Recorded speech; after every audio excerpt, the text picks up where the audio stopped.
A colony can be full of bees and still produce almost nothing. That is not a paradox. That is a timing problem. In the early 1940s, practical beekeepers working under wartime rationing conditions began documenting a specific relationship between brood nest state at the start of spring expansion and actual capped honey weight at the end of the primary nectar flow. What they found was not complicated, but it was precise, and the precision was something most beekeepers at the time were not applying. Have you seen this in your own colonies? A hive that looked strong in April, that was loud and dense with bees in May, that you added supers to with confidence, and then opened in late June to find far less capped honey than the population suggested was possible. If that pattern is familiar, stay with this video, because what happened in that hive was decided weeks before you put the supers on. Like and subscribe if you want content built around colony biology rather than seasonal guesswork. The mechanism that caused that result is not mysterious. It is a brood cycle timing problem. And the beekeepers who reduced their honey losses in 1942 did not do it through a new technique. They did it by understanding one thing more clearly than most of their contemporaries. When your brood nest peaks relative to when the nectar arrives determines almost everything about your honey crop. Growth without timing is loss. What most beekeepers misunderstand is this. A large bee population in spring is not the same as a productive foraging population at the nectar flow. Those are two different populations, separated by a development gap of roughly 21 to 42 days, and confusing them is the origin of most unexplained honey shortfalls. Here is the biological reality. A worker bee develops from egg to emergence in 21 days. From emergence to foraging readiness takes another 21 days of in-hive duties: cell cleaning, brood feeding, wax production, capping, ventilation, guard work. The bee that enters your hive population today will not be a forager for 6 weeks. That 6-week gap is not a minor detail. It is the central timing constraint around which every spring management decision must be organized. In 1942, beekeepers were not operating in a world of hobby surplus. Sugar was rationed. Labor was scarce. A missed nectar flow had direct income consequences. That pressure produced a different quality of attention to colony observation. Field notes from that period, particularly from apiaries in the northeastern United States, southern England, and parts of Central Europe, consistently describe beekeepers tracking not just colony population, but the ratio of brood area to adult bee coverage, and the timing of that ratio relative to the expected bloom. They were reading developmental state, not just population size. The mistake happened weeks earlier. To understand what they were doing, it helps to walk through the biological timeline that governs a colony's productive capacity during the main nectar flow. In a temperate climate colony, the queen begins serious spring laying sometime between late February and late March, depending on latitude and ambient temperature. At that point, the colony is still relatively small. The winter cluster may number between 5 and 15,000 bees. The queen may be laying at a rate of 200 to 800 eggs per day, building gradually. The first generation of spring brood will begin emerging in late March or early April, but those bees are immediately occupied with in-hive duties. They are not foragers. They are nurses, builders, and housekeepers. The colony appears to be growing, and it is. But it is growing a population whose foraging potential is still weeks away. By late April, the colony has expanded significantly. A well-managed colony on 8 to 10 occupied frames may now contain 20 to 30,000 bees. The brood nest is full. The queen is laying at or near her maximum rate, somewhere between 1,500 and 2,000 eggs per day. The hive is loud. It feels productive. But here is the critical question that the 1942 apiarists were asking. What is the developmental state of that brood? And when will those bees be ready to forage relative to the date your primary nectar source begins to flower? More bees, less honey. If the answer is that the largest emergence wave is scheduled to coincide with the nectar flow, the colony is positioned well. If the answer is that the largest emergence wave occurred 2 or 3 weeks before the nectar flow, those bees will be foragers during the flow, which is correct. But if the largest emergence wave is scheduled to arrive during or after the nectar flow peak, Those bees will be foragers when the flowers are already closing. The colony will have built its maximum foraging workforce too late. That is not a catastrophic event. It does not look like a crisis. The hive appears healthy. The population is high, but the honey boxes will be light. The timing practice that reduced honey losses in 1942 was fundamentally about controlling when the colony reached its peak foraging population, not just how large that population became. This required working backward from bloom. A serious beekeeper managing this approach would begin by identifying the primary nectar source and its expected bloom window. In most temperate regions, that means one of several candidates: white clover, linden, black locust, tulip poplar, or orchard blossoms. Each has a specific and relatively predictable bloom window, typically spanning 2 to 4 weeks. In a good year, that window may extend to 5 weeks. In a compressed season following late frost or rapid temperature shift, it may collapse to 10 to 14 days. The short flowering window is not optional biology. It is a fixed ecological constraint that defines the income ceiling for every colony in the apiary. Working backward from the midpoint of expected bloom, the beekeeper would subtract 42 days. That is 6 weeks. That is the developmental lead time required to convert a colony expansion decision into a foraging workforce at the correct moment. If the linden bloom in a given region typically peaks around June 25th, then the expansion decision that produces the strongest forager cohort during that peak needs to be made on or before May 14th, not May 21st, not June 1st, May 14th. That specific backward calculation was the core of what apiarists in the early 1940s were formalizing. The practical application of this approach required beekeepers to conduct structured spring inspections with specific criteria, not general impressions. The first inspection threshold concerned frame coverage.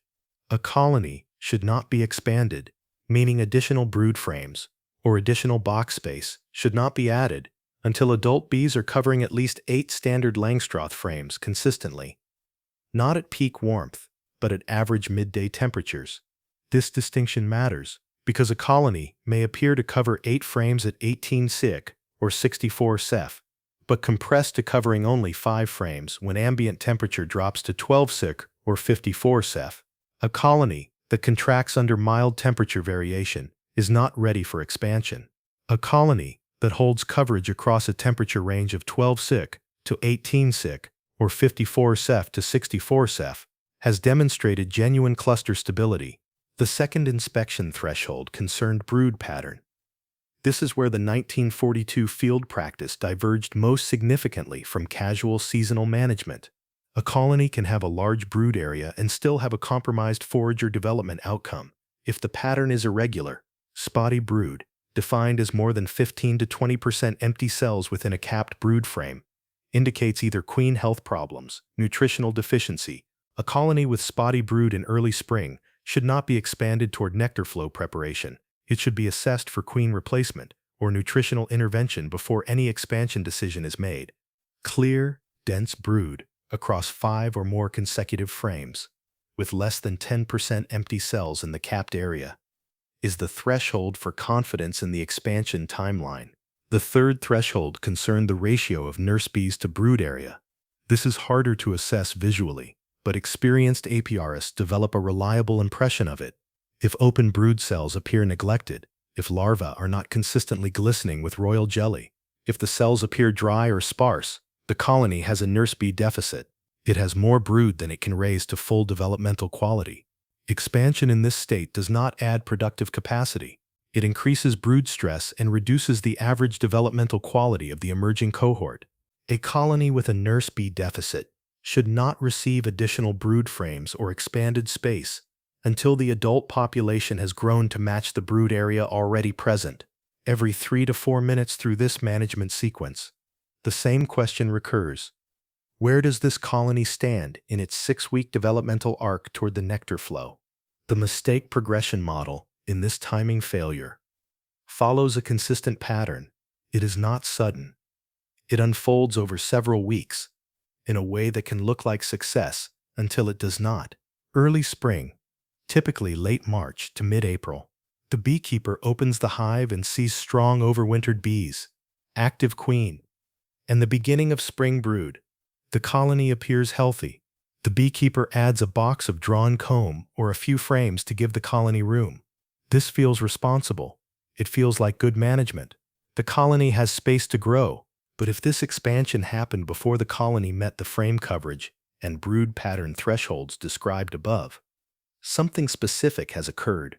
The thermal envelope of the colony has been enlarged prematurely. The bees must now regulate temperature across a larger surface area than their population can maintain efficiently. The brood nest temperature, which must hold at 34.5 Cir 5 to 35.5 Cir 5, or 94.5 to 96.5, is being defended by a population stretched slightly too thin. The consequence is not dramatic. The queen does not stop laying. The colony does not collapse. What happens is subtler. Brood development at the margins of the nest occurs at slightly lower temperatures.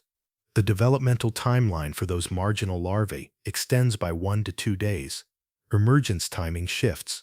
The developmental quality of bees raised at the edges of an overexpanded colony in early spring is measurably lower than that of bees raised in a thermally stable, appropriately sized cluster.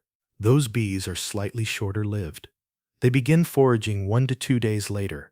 They may forage for 2 to 4 fewer days before physiological senescence reduces their effectiveness. That sounds like a small difference. Multiplied across several thousand bees in the same cohort, it represents a measurable reduction in foraging days during the nectar flow window. Mid-spring, late April to mid-May. The colony has grown substantially. The population is large. The beekeeper adds the honey super. Feeling confident, the timing seems right because the hive is dense and active. But the largest cohort of brood in the hive right now, the brood that fills 6 or 7 frames, was laid during a period of marginal thermal dilution. It will emerge over the next 10 to 14 days. Those bees will spend 21 days on in-hive duties. They will become foragers between mid-June and late June. In some regions, that timing aligns adequately with the nectar flow. In other regions, where the primary flow peaks in late May or early June, those bees arrive as foragers after the peak. The honey super that looked correctly timed from the outside was, in biological terms, added when the wave had already crested. Late season, June to July. The beekeeper opens the honey supers and finds less capped honey than the population seemed to promise. There is no obvious disease. No swarm occurred. The queen looks fine. The colony seems healthy. The result is simply below expectation. There is no visible mistake to correct at this point. The mistake happened weeks earlier, in that first premature expansion, in that brood quality compromise, in that small thermal deficit in April. The intervention window for correcting this trajectory is real, but it is narrow. If a beekeeper inspects in mid-April and identifies premature expansion, adult bees failing to adequately cover the brood area at ambient temperatures below 15 tom or 59 Fef, the correct response is contraction, removing the added space, compressing the colony back to the frames it can cover reliably, and reassessing in 10 days. This feels counterintuitive. Beekeepers resist removing space they just added. It feels like going backward, but what it actually does is restore the thermal stability of the brood nest during the developmental window that produces the forager cohort for the nectar flow. 10 days after contraction and stabilization. If the colony has met the threshold criteria, solid frame coverage, clear brood pattern, visible nurse bee density, re-expansion can proceed correctly, now timed closer to the 6-week lead time requirement. If a beekeeper inspects in late April and identifies the brood quality problem, spotty pattern, larvae with insufficient royal jelly, empty cells throughout capped brood, the intervention timeline is more compressed. At this stage, a queen assessment is warranted. If the queen is failing, replacement must happen immediately to have any realistic chance of contributing a healthy forager cohort to the primary nectar flow. A new queen introduced in late April will begin laying consistently within 5 to 7 days of acceptance, and the first workers from her laying will emerge 21 days from egg. Those bees will become foragers 42 days from egg. 42 days from late April is mid-June. In many temperate regions, that timeline intersects with the tail end of the primary flow, not the peak. The honest appraisal is this: a colony that requires queen replacement in late April has likely already missed the optimal forager window for that season's primary flow. The correct intervention stabilizes the colony for a second flow, or for the following season. That is a realistic outcome. It is not a failure of management. It is a consequence of a developmental problem that originated earlier in the season. Small producers operating 5 to 15 colonies cannot absorb a full season's honey loss on their productive colonies. The primary nectar flow may represent 60 to 70% of the season's total honey yield. A 2 to 3 week compression of the bloom window, which is increasingly common under variable spring weather patterns, means the difference between an adequate production outcome and a genuinely difficult financial season. The cost of mistimed expansion is not abstract. It is measured in kilograms of uncapped frames and an income that did not arrive. The superplacement timing question is a direct extension of this brood cycle management. Superplacement is not a response to present colony state. It is a preparation for future colony state. Specifically, it is a preparation for the colony state that will exist in 7 to 10 days when the initial batch of foragers returning with nectar requires storage space. If the super is placed on the day the nectar flow begins, the colony is immediately managing 3 simultaneous pressures: foraging activity, nectar processing, and space competition in the brood nest. Bees that cannot find adequate storage space for incoming nectar begin backfilling brood cells. Brood nest contraction occurs. The queen's laying rate drops because available cells are being filled with honey. This triggers a suppression of the next forager cohort development at the precise moment the nectar flow is at its peak. That sequence: late superplacement, leading to brood nest, backfilling, leading to queen suppression, leading to forager deficit during the flow, is a well-documented production reducer. It does not cause colony collapse. It simply prevents the colony from realizing its productive potential during the most important window of the year. The 1942 field guidance on this point was unambiguous. Supers should be in place and accessible to the colony before the primary nectar flow begins, not during it. The threshold language used in period documentation was consistent with what modern apiarists would recognize. When bees are observed working forager-targeted wax building on the undersides of frames in the upper brood box, superplacement is overdue. That wax building behavior indicates the colony has already decided it needs more space. The beekeeper who adds the super at that point is responding to a problem that is already underway. The earlier threshold signal: scout foragers, seen testing the entrance in unusual numbers during early morning hours, before foraging conditions are optimal, indicates the colony is preparing for an incoming nectar source. Superplacement at that signal is correctly timed. The broader lesson that the 1942 apiarists were codifying was not a technique. It was a reading discipline. Serious beekeepers in that era were developing the habit of assessing colony developmental state rather than colony present state. The distinction is critical. Present state tells you what the colony is doing today. Developmental state tells you what the colony will be doing in 3 weeks, in 6 weeks, at the moment the nectar flow peaks.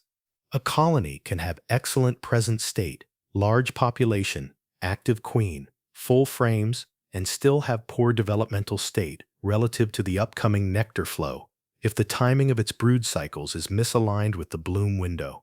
The beekeepers who reduced their honey losses in 1942 were not using different equipment.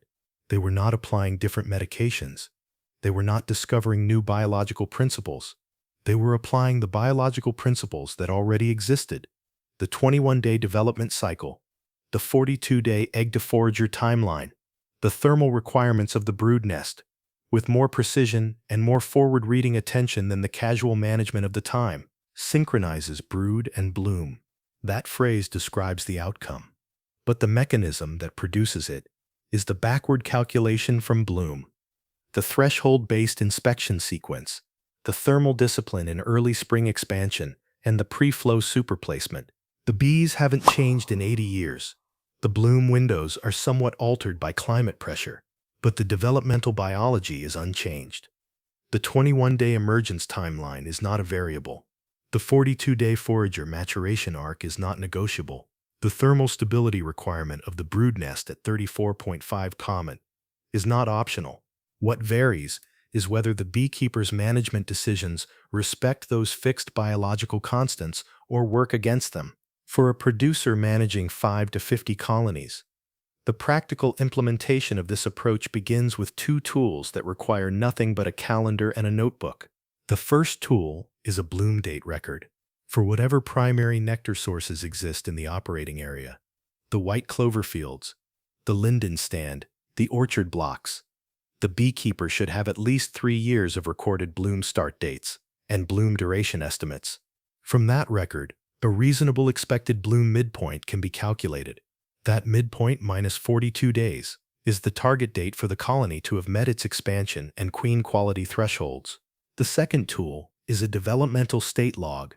Each spring inspection should record not just population impression, but specific criteria: frames of adult coverage at ambient temperatures below 15 duro, brood pattern quality as a percentage of solid capping, and estimated nurse-to-brood ratio.